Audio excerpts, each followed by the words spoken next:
Hi everyone, welcome to my channel season with Jayshree. ठंड बहुत पड़ रही है और इस बढ़ती हुई ठंड में हमें अपनी सेहत का बहुत ख्याल रखना पड़ता है, क्योंकि भाई इस ठंड में कुछ प्रॉब्लम्स तो आम बात हो जाती है। जोड़ों का दर्द हो, सर्दी खांसी हो, वायरल भी हो जाता है। अगर हम अपने खान पान में कुछ अलग सी चीज़ों का या गर्म बॉडी को गर्म करने वाली चीज़ों को शामिल नहीं करते हैं तो हमें इन समस्याओं से बहुत ज़्यादा जूझना पड़ता है। हमें अपने आहार में बहुत से अलग से चीज़ों को लेना पड़ता है, जैसे आंवला है, कच्ची हल्दी है, अदरक है और च्यवनप्राश, गुड़, तिल, पीनट्स, कई ऐसी चीज हैं। इसके अलावा बहुत सारे फ्रूट्स और वेजिटेबल्स भी होते हैं जिन्हें अपने आहार में शामिल करना पड़ता है। आज मैं आपको एक ऐसे लड्डू की रेसिपी दिखाऊंगी जिसे एक लड्डू रोजाना अगर आप खाते हैं तो ठंड की सारी परेशानियों से आप दूर हो जाते हैं, क्योंकि इस लड्डू में बहुत ही आयुर्वेदिक चीजें होंगी। इसमें फ्लेक्सी सीड्स भी होगा, अलसी जिसे कहते हैं, और इसमें मेथी दाना होगा। मेथी दाना फाइबर भी होता है और बॉडी के लिए गर्म भी बहुत करता है। इसमें व्हाइट सेसमी यानी सफेद तिल भी होगा और गोंद होता है। गोंद तो ठंड में बहुत ही फायदेमंद होता है। सौंठ तो होगा ही होगा।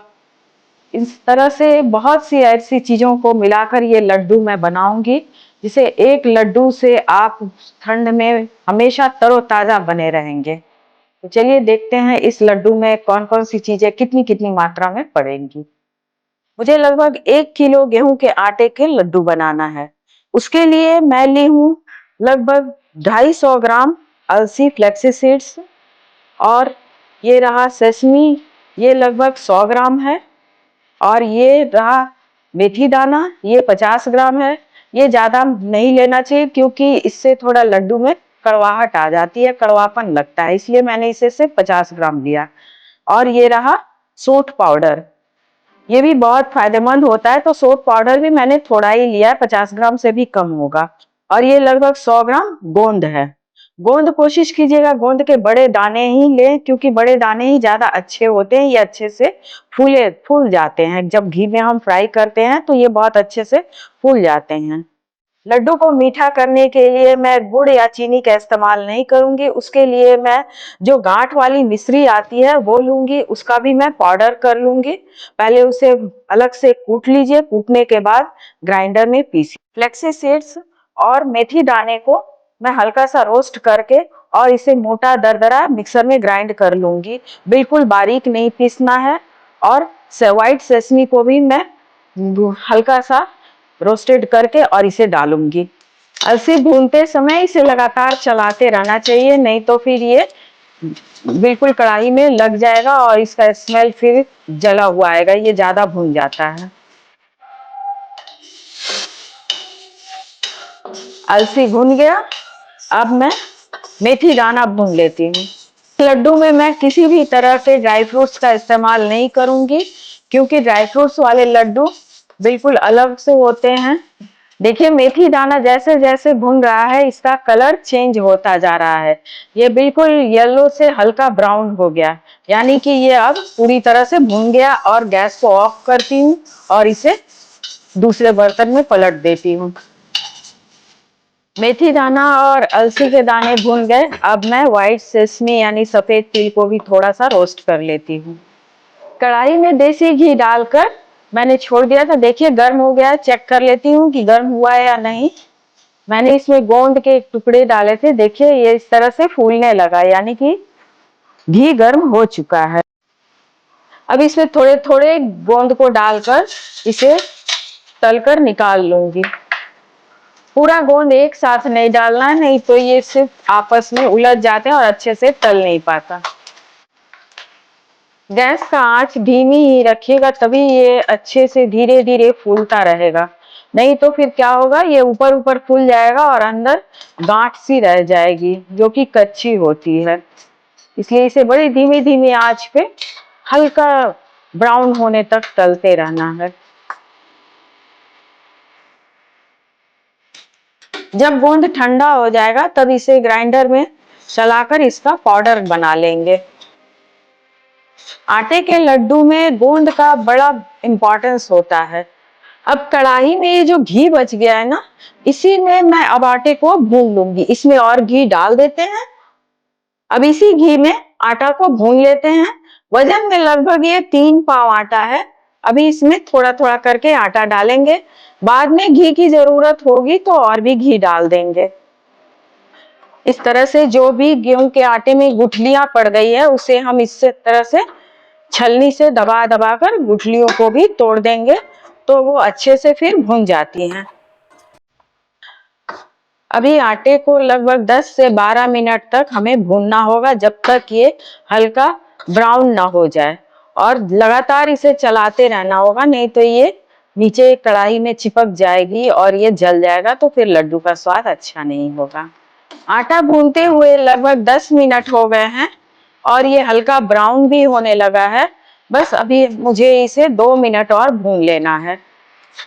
देखिए कितना अच्छा कलर आ गया है इससे, हल्का ब्राउन, और आटे से बहुत अच्छी खुशबू भी आ रही है। करीब 12 से 15 मिनट हो गए और अब ये आटा भूनकर बिल्कुल तैयार हो गया है। अब मैं इसमें और घी डाल दूंगी ताकि ये थोड़ा सा घी के साथ भी भून जाए। घी थोड़ा थोड़ा करके ही डालना ठीक होता है, क्योंकि अगर घी ज्यादा डल गया तो लड्डू पिलपिले से होंगे और कम हुआ तो लड्डू बंधेंगे नहीं। इसलिए हमें घी उतना ही डालना है जिससे लड्डू मुट्ठियों में बंध जाए। ये देखिए मैंने इसमें पूरी तरह से घी डाल दिया, क्योंकि इसमें अभी हमें बहुत सारे पाउडर चीजें भी मिलानी है। ये रहा अलसी का पाउडर जो मैंने रोस्ट करके उसे मिक्सी में दरदरा कूट लिया था। थोड़ा मोटा ही कूट लेना है, क्योंकि बिल्कुल पाउडर सी अच्छी नहीं लगती, थोड़ी मोटे मोटे दाने हो तो ज्यादा अच्छा लगता है। और ये रहा मेथी दाना का पाउडर, और ये व्हाइट सेसमी जो सफेद तिल हमने रोस्ट किया था। इन सभी चीजों को मैं इसमें मिक्स कर दूंगी। और जब ये ठंडा हो जाएगा तब इसमें मिश्री का पाउडर और गोंद का पाउडर मिक्स करूंगी।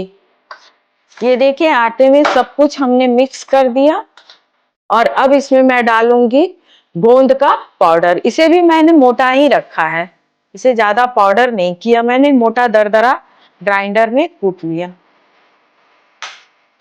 इसे भी अच्छी तरह से मिक्स कर लेंगे। इसमें गोंद पाउडर भी मिक्स हो गया। अब सबसे लास्ट में मैं डालूंगी, चूंकि ये थोड़ा ठंडा हो गया तो इसमें मैं डालूंगी मिश्री पाउडर। ये जितना मीठा आपको चाहिए उतना ही डालिए, ये आप अपने टेस्ट के अकॉर्डिंग ही डालिए। हमें ज्यादा मीठा लड्डू नहीं बनाना, इसलिए मैंने बहुत थोड़ा ही डाला है। सबको अच्छी तरह से मिक्स करके, और अब थोड़ी सी हल्की गर्म हो तभी लड्डू बांधे, नहीं तो फिर ये बहुत देसी घी है तो ये बहुत हार्ड हो जाएगा, फिर लड्डू बांधने में दिक्कत होगी। अब इनका मैं इस तरह से गोल गोल लड्डू बना लेती हूँ। हल्के गरम में ही ये अच्छे से बंध जाते हैं। इस तरह से जल्दी जल्दी मुट्ठियों में लेकर गोल गोल लड्डू बना लें।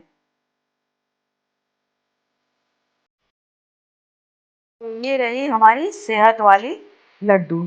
सर्दियों में बॉडी में इम्यूनिटी बढ़ाने के लिए ये लड्डू बहुत ही फायदेमंद होती है। रोजाना खाली पेट सुबह में अगर एक लड्डू आप खा लेते हैं तो सर्दियों के सारे प्रॉब्लम्स आपके बिल्कुल दूर हो जाएंगे और आपकी इम्यूनिटी भी बढ़ जाएगी। इसलिए आप अपनी फैमिली के लिए ये सेहत वाली गोंद और आटे की लड्डू जरूर बनाइए और अपनी फैमिली को बिल्कुल तंदुरुस्त रखिए। ये देखिए स्वादिष्ट और इम्यूनिटी वाली, कह सकते हैं कि ये आयुर्वेदिक लड्डू भी होती है, क्योंकि इसमें हमने सभी चीजें ऐसी डाली हैं जो बॉडी के लिए बिल्कुल फिट और जरूरत होती है सर्दियों में। वीडियो अच्छा लगे तो इसे लाइक कीजिए, शेयर कीजिए और चैनल को सब्सक्राइब कर लीजिए। मिलूंगी अब अपने नए वीडियो में किसी नई रेसिपी के साथ। तब तक के लिए बाय बाय।